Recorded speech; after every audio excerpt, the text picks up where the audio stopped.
Hello, good morning. यावेळेत timing मॉर्निंगचे 9 वाजलेले आहेत आणि आजचा वार गुरुवार आहे आणि बघू शकता देवाऱ्याची यावेळेत काय अवस्था झालेली आहे. जसं पेंटिंगचं काम चालू आहे त्यामुळे पेंट पडलेले खूप सारे यावरती आणि मी काही संग क्लीन झालेलं नाही आहे. काली मी फक्त देवांना स्नान घातलं आणि देवपाट्यावर विराजमान केलं आणि पूजा केलेली आहे. कारण एकच विचार की गुरुवारी आपल्याला काढायचंच आहे आणि परत हे काम तर चालूच आहे पेंटिंगचं. आणखीन परत ते ब्लॅक काय म्हणतात त्याला वार्निश वगैरे ते पण लावायचं आहे, दाराला लावायचं आहे.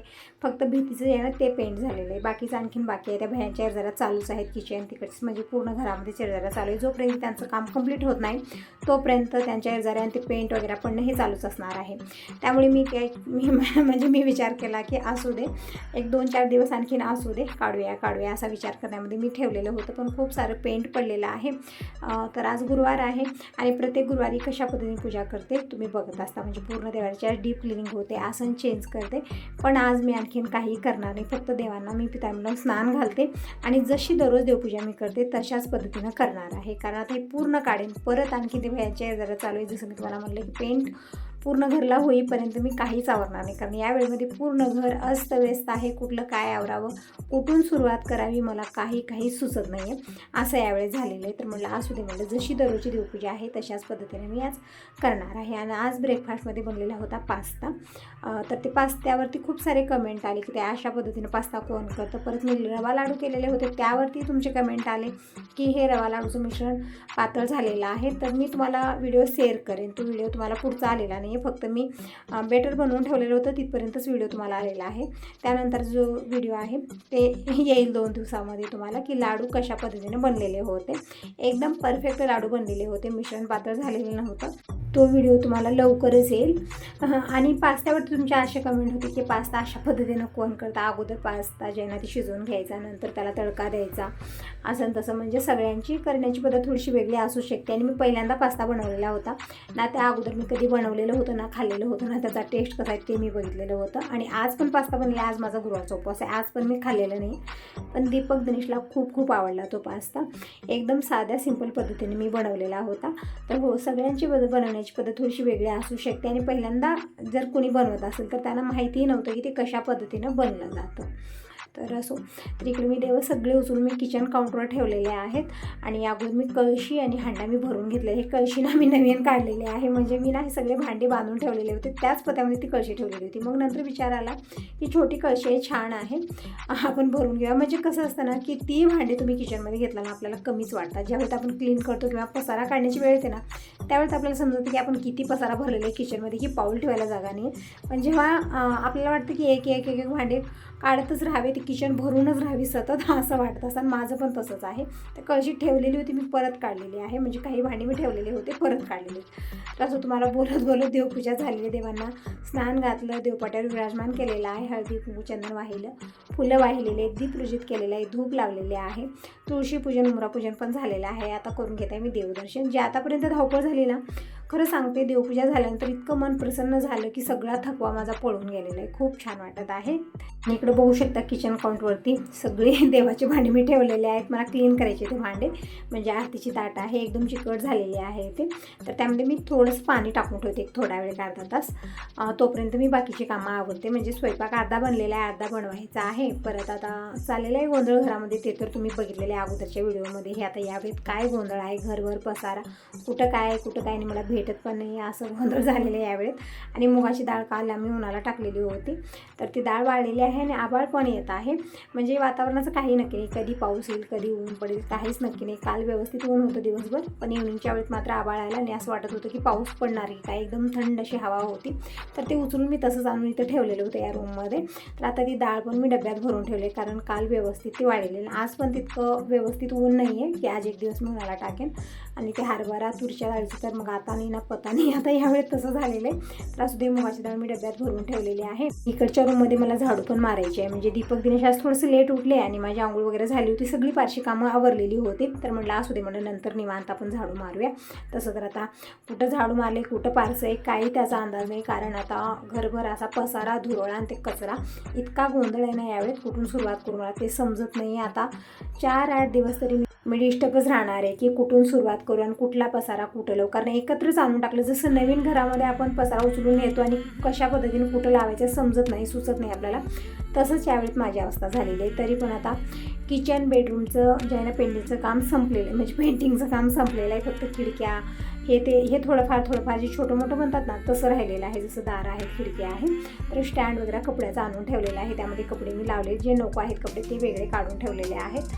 आणि इकडं धुवायचे कपडे जे हे आहेत ना ते आता मी घेत आहे. म्हणजे पूजा वगैरे झाली आहे, तिकडच्या रूममध्ये झाडू मारून झालं, किचनची थोडीफार कामं आवरलेली आहेत. परत आता चपाती भाजी बनणार आहे. जसं तुम्ही म्हणतही होता की ताई दीपक आल्यानंतर हे सगळा तुम्ही गोंधळ काढून बसला, हे कामाचा म्हणजे खूप गोंधळ झाला. दीपकला वेळ भेटेना, दीपकसोबत कुठेतरी फिरायला जा, महाराष्ट्रामध्ये फिरायला खूप सारं म्हणजे खूप छान प्लेस आहे बघण्यासाठी. तर तुमचं बरोबर आहे, पण आता जेव्हाही दीपक येतो ना त्यावेळेस खूप गोंधळ असतो घरामध्ये. म्हणजे असं होतं ना की वेळेची कमी जाणवते त्यावेळेमध्ये. एकतर आम्ही काहीतरी गोंधळ काढून बसतो, त्यावेळेस आला तेव्हा कार्यक्रम होता, आणि आता आला तर आता घरचं हे सगळं काढून बसलेलं होतं आम्ही. तर सगळं असं होतं ना की सगळं घडून आल्यासारखं. अगोदर दीपक यायचं माहिती नव्हतं, आणि जेव्हा ते कलर करायला ते भैया पेंट करायला त्याच वेळेस दीपक पण आला, असं झालेलं आहे. तर असं ठीक झालं, जितकं झालं ठीक झालेलं आहे. खरंच घर खूप सुंदर दिसत आहे, पण आणखीन पूर्ण कंप्लीट जे आहे ना पेंटिंगचं काम झालेलं नाही आहे, आणि हॉल बाहेरचं सगळं राहिलेलं आहे आणखीन. आणि एक ताई विचारत होत्या की वरती किरायानं तुम्ही दिलेलं होतं ना सगळं, मग ते कसं केलं, कसं पेंट केलं. तर त्यांनी पण सगळं तरी कामं केलेलं होतं. पेंट झाल्यानंतर त्यांनी परत ठेवलं, त्यांचंही थोडीशी धावपळ झाली. जसं मला झालेलं गोंधळ तसंच त्यांचा पण झालेला होता. 1-2 दिवस त्यांना पण ते पसारा आवरण्यामध्येच गेलेलं होतं, कारण काही ऑप्शन नाही. आता पेंट करायचं तर पूर्ण बिल्डिंगलाच करायचं होतं, मग काय करणार, काहीच पर्याय नव्हता आमच्याकडे. तर दीपकचे कपडे आल्यापासून मी धुवायला घेतलेले नव्हते, तर सगळे दीपकचे आता बॅगमधले कपडे मी काढून घेतले धुण्यासाठी, कारण हे कपडे मला मशीनला लावायचे नव्हते, आणि दररोज असाच गोंधळ होत होता. तर म्हणलं आज धुवायला घेऊया कपडे.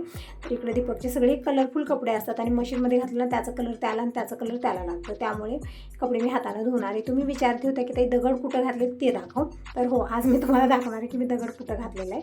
म्हणजे ते खूप वजन आहे. दीपक, बाबा, दिनेश 3 जण मिळून ते दगड कसं वरती आणलेलं आहे, आणि कंपाऊंडमध्ये घातलेले. तिथं नळ वगैरे सगळं म्हणजे पाण्याची व्यवस्था आहे, उचलून पाणी न्यायची गरज नाही. जसं अगोदर ना खाली दगड होतं तिथं मला उचलून पाणी न्यावं लागत होतं, आणि मग धुणं धुवायचे, त्यामध्ये माझी धावपळ खूप व्हायची. पण आता यावेळेस मी काय केले, ते दगड जे ना वरती आणून ठेवायला लावले. तिथं नळ आहे सगळं पाण्याचं, म्हणजे कुठेही धावपळ मला करायची गरज नाही किंवा वजन उचलायची गरज नाही.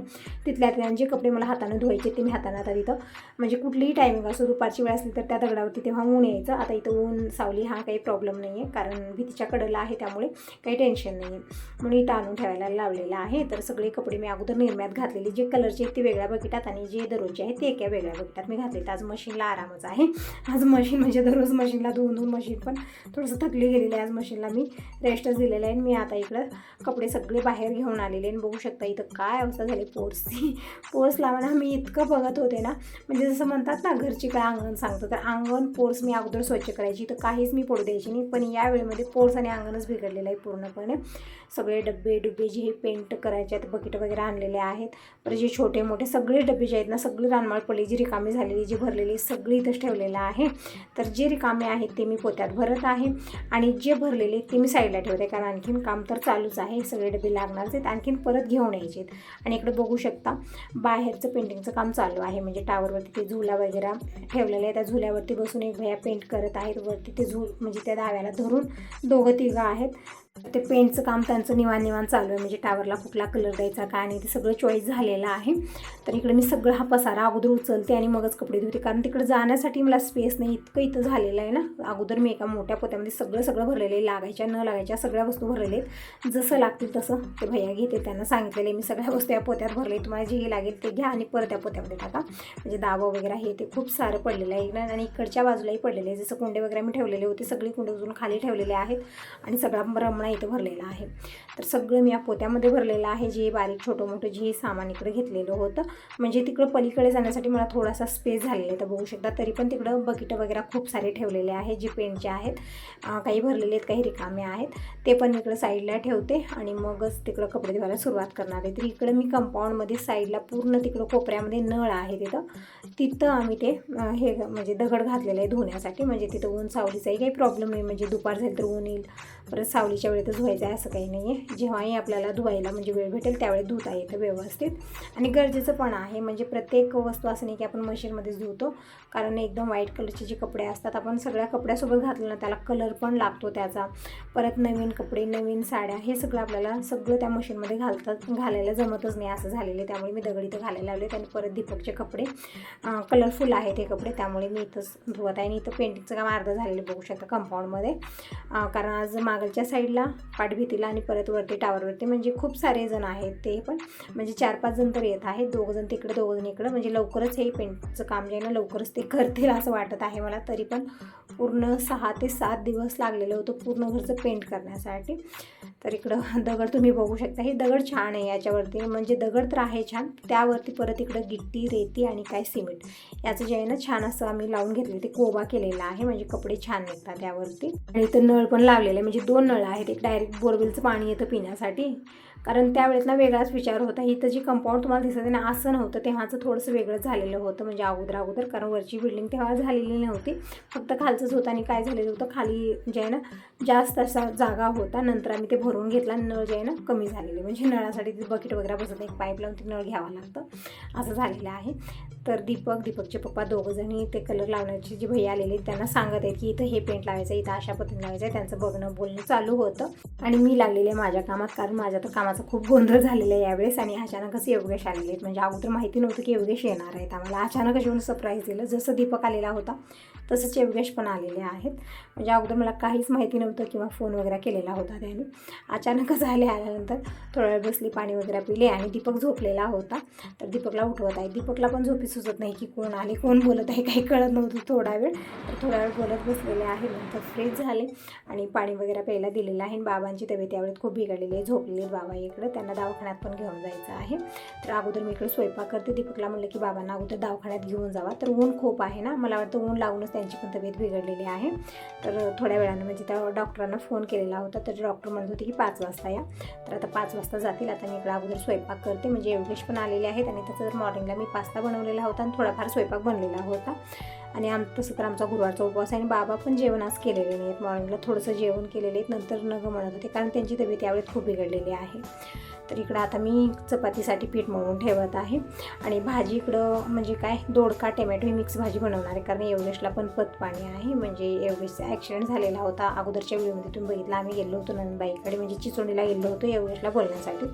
तर बाईकहून पडलेली, त्यामुळे थोडासा मार वगैरे लागलेला आहे, म्हणून यावेळी ते योगेशला पण पतपाणी आहे. म्हणजे जसं शेंगदाणे हे ते, म्हणजे आपण जसं ग्रेव्हीदार भाजी मी बनवत असेल ना चटण्या वगैरे टाकून, तशी बनवायची नाही, एकदम साधी सिंपली भाजी बनवणार आहे, फक्त जे आहेत ना आपले बेसिक मसाले टाकून. तर इकडं कणिक मी मळून घेतलेले आहे, थोड्या वेळ झाकून ठेवूया, तोपर्यंत मी इकडं भाजीची तयारी करून घेते. आणि भातही योगेश खात नाही, फक्त चपाती भाजी इतकंच बनणार आहे. आणि मी रवा लाडू पण बनवून ठेवलेले आहेत, तर रवा लाडू मी खायला दिलेले आहेत जोपर्यंत इकडं स्वयंपाक बनत नाही तोपर्यंत, कारण दिवसभराचं हे जे काम होतं ना ते आतापर्यंत आवरलं. आणखीन बाकीची खूप सारी कामं आहेत, पण अगोदर मी इकडे स्वयंपाक करते आणि सगळेजण जेवण करतील, व त्यानंतर जे बाकीची कामं आहे ते निवांत आवरणार आहे. तसं तर आज गुरुवार आहे, परत संध्याकाळी प्रसाद बनवणं, स्वयंपाक हे ते खूप तामझाम असतं, किचनमध्ये खूप सारी कामं असतात इव्हनिंगला प्रत्येक गुरुवारी. तर असं इकडं दोडकी जे आहेत ना साल काढून घेतलेले आहे मी. आणि इकडं एक मोठ्या आकाराचा कांदा मी चिरून घेतलेला आहे, दोडकंही पण चिरून घेते, टमॅटो, एकदम सुकी भाजी बनवणार आहे, गरमागरम चपाती, सुकी भाजी. आणि मी कैरीची चटणी पण वाटून ठेवलेली, लोणचं पण मी बनवलेले, तो पण व्हिडिओ तुम्हाला यायचा. यावेळेत ना खूप सारी व्हिडिओ माझी पेंडिंग आहेत, जसं मी लोणचं वगैरे बनवलेलं होतं ते पण व्हिडिओ शेअर करायचा आहे. तर इकडं दोडक्याच्या सगळ्या फोडी मी करून घेतलेल्या आहेत. आणि आता ठेवलेल्या गॅसवरती कढाई, एकदम साधी सिंपल पद्धतीने भाजी बनवत आहे, म्हणजे नंतर परत तुमचे कमेंट येतील की ताई तू अशा पद्धतीने का बनवते, तू तशा पद्धतीने का बनवते. तर जशी आपल्या घरी आवड आहे, जशा पद्धतीने खातात तशाच पद्धतीने सगळ्यांच्या घरामध्ये स्वयंपाक बनतो. तुम्ही म्हणता की ताई तू जास्त रेसिपीची व्हिडिओ पाठवू नको, तुला जमत नाही, असं तसं तुमचे कमेंट येतात. तुम्हाला आवडत नसलं तर असं काही नाही की बघायचंच आहे, तुम्हाला आवडत नसलं तर तुम्ही स्किप करू शकता, असं काही जबरदस्ती नाही की तुम्हाला हा व्हिडिओ बघायचा. एकदम साधी सिंपल ही भाजी बनत आहे. जसं मी तुम्हाला म्हटले योगेशला यावेळी पतपाणी आहे, त्यामुळे मी यामध्ये काहीच टाकलेलं नाही. जसं दोडक्याच्या फोडी, म्हणजे मी सांगेन पूर्ण तर कढईमध्ये 2 चमचे तेल घेतलं, मोहरी, जिरं, लसूण टाकलेले, नंतर मी कांदा टाकला, परतून घेतलेला आहे आणि दोडक्याच्या फोडी टाकलेल्या आहेत आणि सुके मसाले जसं हळदी पावडर, धना पावडर आणि लाल मिरची पावडर टाकलेले आहे. परतून घेतलेला आहे. नंतर मी इकडे टोमॅटो चिरून घेतलेला आहे आणि योगेश आणि दिनेश गेले होते बाहेर आत्ताच येते वेळेस आणि खरबूज पण घेऊन आलेले आहेत. म्हणजे जसं आमचा गुरुवारचा उपवास आहे तर योगेश म्हणत आहेत की मम्मी ज्यूस बनवा, म्हणजे योगेशला ज्यूस खूप आवडतं. तर म्हटलं ज्यूस पिलो तर जेवण करणार नाही तुम्ही, तर मला अगोदर जेवण करा आणि मग ज्यूस घ्या, कारण आता योगेश इथं जेवण करून आली न आली मलाही माहिती नाही आणि आल्यानंतर फक्त मी रवा लाडू दिलेला होता कारण स्वयंपाक पण मला बनवायचा होता. तर इकडं बघू शकता दोडके म्हणजे ही भाजी बनत आहे. नंतर मी टोमॅटो टाकले, चवीपुरतं मीठ टाकलेलं आहे, मिक्स केलं आणि कमी गॅसवर ते झाकून ठेवलेलं आहे. पाणी वगैरे मी काहीच टाकलेलं नाही, सुकी भाजी बनत आहे कारण वरण वगैरे हे सगळं मी मॉर्निंगला बनवलेलंच होतं. आता इकडं ही जी कणी मी मळून ठेवलेली होती ही पण एक 15-20 मिनिट रेस्ट घेतलेली आहे. तर एक आणखी थोडंसं मी मळून घेतलेलं, छान सॉफ्ट करून घेतलेलं आहे आणि आता चपात्या बनवून घेते. बघू शकता यावेळेस घरची अवस्था काय झालेली आहे, सगळे कुंडे हे ते सगळे रानमाळ झालेले, ते एकही झाड व्यवस्थित नाही. यावेळेस मी या झाडांची खूप काळजी घ्यायची, मॉर्निंगला अगोदर पाणी द्यायची, म्हणजे झाडाची थोडीशी पानं सुकली की वाटायचं की पाणी कमी पडे, अगोदर पाणी द्यायची, इतकी काळजी घेत होते. आता सगळंच असं झालेलं आणि इकडं जे मोगऱ्याचं झाड आहे, दासळ्याचे झाड आहेत ते पण सगळे आता जाणार आहे. तिथं जे मोगऱ्याचं झाड आहे तुम्ही बघू शकता, इथं जसं पेंटचं काम चालू होतं सगळं ते झाड आहे आणि तिकडच्या साईडला झुकलेलं आहे कारण ते काढून टाकलेले, वरती बांधलेलं होतं. आणि दीपक म्हणत आहे मम्मी आता हे झाड आपण काढूनच टाकूया कारण त्यावरती खूप सारं पेंट पडलेलं आहे, वेगळंच झालेलं आहे, त्याचं कलरच चेंज झालेला आहे.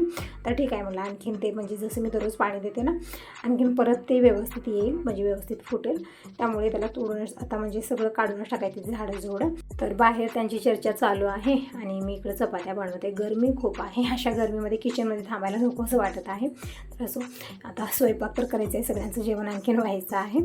तर इकडं चपात्या मी बनवत आहे. दिनेशला म्हणलं तोपर्यंत सगळ्यांना जेवायला वाढतो, मी गरमागरम चपात्या बनवते आणि बाबांना दवाखान्याला पण घेऊन जावा कारण त्यांची तब्येत यावेळी खूपच बिघडलेली आहे. म्हणजे मला वाटतं ऊन लागणं झालेली, काल उलटीही झालेली आहे त्यांना आणि सर्दी पण, खोकला पण हाही प्रॉब्लेम होत आहे. त्यामुळे आणि जेवणही करत नाही, सगळ्यात मेन प्रॉब्लेम हे झाले की जेवण करत नाहीत बाबा, म्हणजे त्यांना उचमळ्यासारखं असं होत आहे. तर इकडे मी काल लोणचं घातलेलं होतं, तर दिनेशला म्हणले एक वेळा ते लोणचं हलवून घे, म्हणजे व्यवस्थित मिक्स कर आणि एका वाटीत काढून घे, कारण आपण सतत त्यामध्ये कसलाही चमचा घातला तर लोणचं खराब होऊ शकतं. म्हणून एका वाटीमध्ये मी काढायला लावलेलं, म्हणजे बारबार हात लावायचा नको आणि भरणी ठेवून द्यायला लावली. आणि दिनेशला म्हणले की अगोदर जेवायला वाढून घे सगळ्यांना. तर इकडं जेवायला वाढलेलं आहे आणि तुम्हाला पण जेवण करायला बोलवत आहे. तर या तर मग सगळ्याजण जेवण करायला. गरमागरम चपाती आहे, आंब्याचं लोणचं आहे, दोडक्याची सुकी भाजी आहे, वरण भात. तर आजची जेवण थाळी हेच आहे.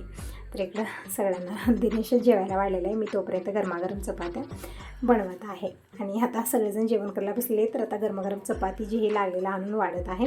तर असं ताईनं तुम्ही सांगा तुम्हाला हा व्हिडिओ कसा वाटला, चांगला वाटला असेल तर व्हिडिओला लाईक करा, पहिल्यांदा बघत असाल तर चॅनलला सबस्क्राईब करा. Bye bye, take care.